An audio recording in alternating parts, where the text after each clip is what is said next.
వసంత పంచమి రోజున ఎవరైనా ఏటి సూతకంలో లేదు మైలులో ఉన్నప్పుడు పక్షిని అంటే 3 రోజుల మైలు ఉన్నప్పుడు ఇంటి పేరు గలవారు ఎవరైనా కాలం చేసి ఈ వసంత పంచమి నాటికి మైలు తీరకపోతే అక్షరాభ్యాసం చేయించవచ్చా? తండ్రి గారు గతించినప్పుడు ఆ కొడుకులకు ఏటి సూతకం అనేది ఉంటుంది.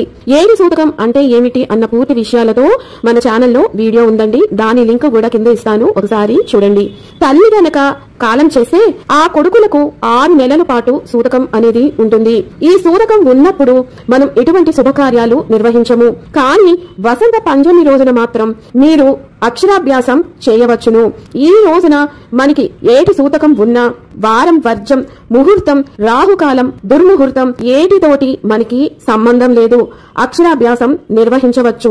కానీ ఇక్కడొక ముఖ్య గమనిక, ఎవరికైనా తల్లి గాని తండ్రి గాని కాలం చేసినప్పుడు లేదా ఎవరైనా ఇంటి పేరు గలవారు మరణిస్తే వారికి 11 రోజులు మైలు అనేది ఉంటుంది. అలాగే మేనత మేనమామ కాలం చేస్తే పక్షిని అంటే 3 రోజుల మైలు అనేది ఉంటుంది. ఈ మైలు కనుక వసంత పంచమి రోజుకి ఉంటే అక్షరాభ్యాసాన్ని నిర్వహించకూడదు. మీరు ఈ మైలు తీరిపోయి మైలు శుద్ధి అంతా వసంత పంచమి నాటికి అయిపోతే అప్పుడు ఈ అక్షరాభ్యాసాన్ని నిర్వహించవచ్చు.